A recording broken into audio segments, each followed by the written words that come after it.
오늘 우리가 해볼 하나님 말씀은 출애굽기 39장 32절로 43절까지 말씀입니다.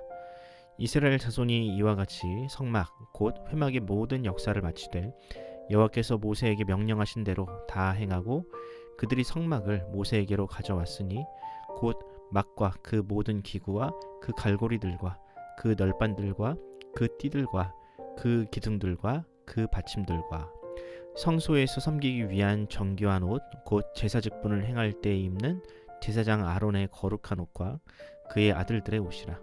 여호와께서 모세에게 명령하신 대로 이스라엘 자손이 모든 역사를 마침에 모세가 그 마친 모든 것을 본즉 여호와께서 명령하신 대로 되었으므로 모세가 그들에게 축복하였더라. 아멘. 오늘은 성막의 마지막 재료는 순종이었다는 제목으로 하나님 말씀 전하겠습니다. 감리란 건물이 설계도대로 지어지고 있는지 지켜보는 일종의 감독관입니다.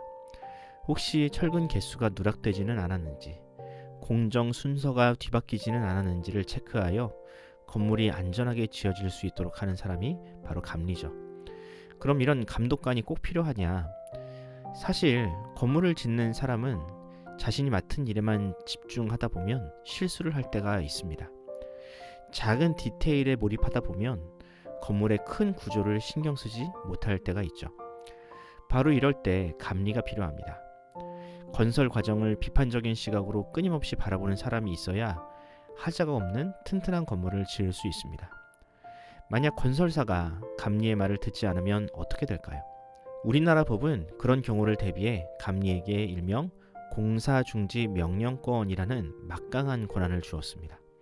심지어는 처음부터 건물을 다시 지을 것을 명령하는 재시공 요청권도 감리에게 있습니다. 그래서 많은 건설사들이 자신들의 입맛에 맞는 감리를 세워서 공사를 진행하곤 합니다. 이런 경우 심각한 하자가 발생하여 심각한 참사가 일어나는 원인이 되기도 합니다.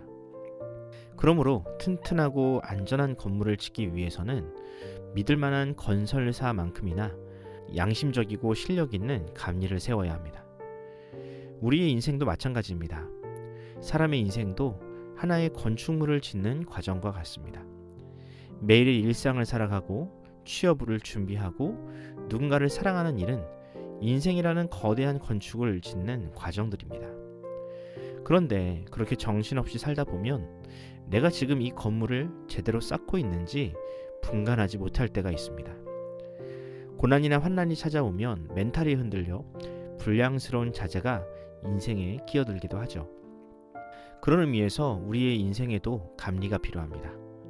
나의 인생이 설계도에서 이탈하지 않았는지, 마음에 균열이 생기거나 기초공사가 부실한 것은 아닌지 곁에서 조언하고 감독해주는 사람이 꼭 필요합니다. 오늘 본문을 보면 기독교 역사상 최초의 건물이라고 할 수 있는 성막이라는 건축물이 완공되는 장면이 나옵니다. 과연 이 과정이 우리에게 주는 영적 메시지는 무엇일까요? 하나님은 이스라엘 백성이 시내산에 머무는 1년 동안 하나님의 임재의 상징이자 앞으로 광야에서 예배할 처소인 성막을 제작해 하셨습니다. 특이한 것은 이 성막의 모양과 크기를 아는 사람이 오직 모세 한 사람이었다는 사실입니다. 하나님은 다른 사람들이 아닌 오직 모세에게만 앞으로 지을 성막의 모양을 보이셨고 모세는 자신이 본 것을 구두로 부살렐과 오홀리압이라는 사람에게 알려주었습니다. 문제는 이런 방법이 사람의 생각에 오염되기 매우 쉬운 구조라는 점이었습니다. 모세는 성막의 모양을 본 유일한 사람이지만 그것을 누군가에게 설명하면서 자신의 생각이나 희망사항을 그 안에 담을 수도 있었습니다. 예를 들면 성막의 뼈대가 되는 조각목의 재료를 아카시아 나무에서 백향목으로 바꿀 수도 있었고요. 성막의 크기를 조금 더 부풀려서 말할 수도 있었습니다. 성막 공사를 담당했던 부살렐이나 오홀리압도 마찬가지죠. 그들 역시 성막을 눈으로 보지 않았기 때문에 자신이 넣고 싶은 문양이나 재료를 첨가할 수도 있었습니다.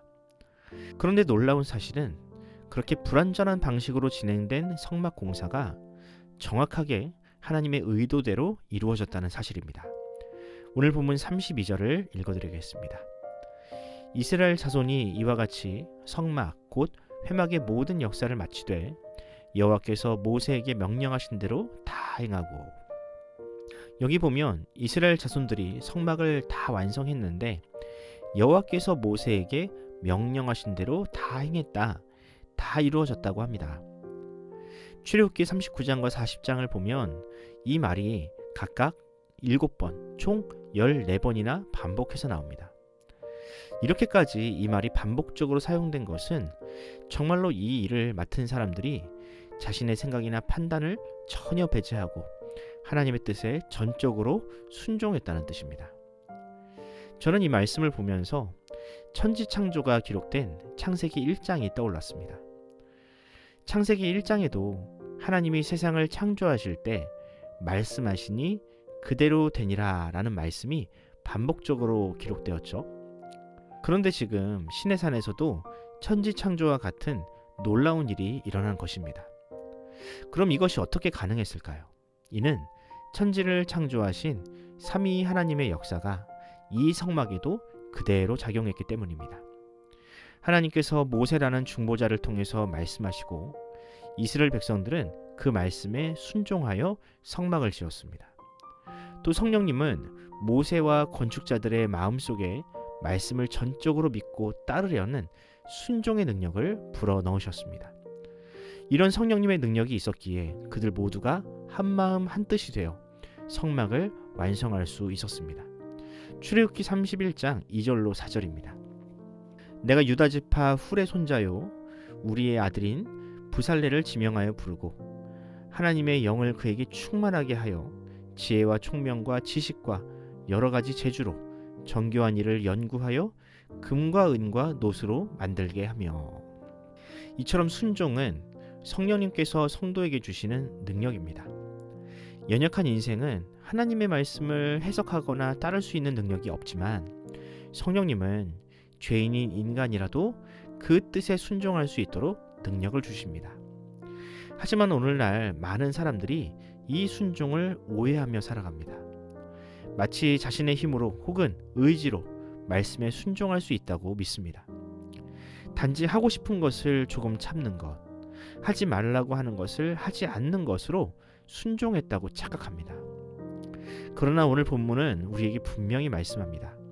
하나님께 순종할 수 있는 사람은 오직 하나님의 은혜를 받은 사람, 예수님의 영이신 성령님께 날마다 묻고 그분과 동행하는 사람이라고. 그러므로 사랑하는 성도 여러분, 어떻게 하면 하나님께 순종할 수 있는지를 배우려 하기보다 먼저 나의 생각을 내려놓고 하나님의 뜻에 귀를 기울이는 법을 배우시기 바랍니다. 하물며 예수님께서도 겟세마네 동산에서 나의 뜻대로 마옵시고 아버지의 뜻대로 되기를 원한다는 기도를 하지 않으셨나요? 바로 그 순종이야말로 성막의 가장 중요한 재료이며 그런 순종으로 지어진 인생이야말로 하나님께서 기뻐하시는 참된 성전이 될 수 있습니다. 바라기는 오늘 하루 그리고 여러분의 인생 전체가 하나님의 말씀을 향한 순종으로 채워지는 놀라운 걸작이 되기를 바랍니다. 사람의 생각 때문에 망가져버린 이 세상에서 하나님의 은혜를 100% 누리는 인생, 하나님이 함께 하시는 복된 인생이 되기를 간절히 소원합니다.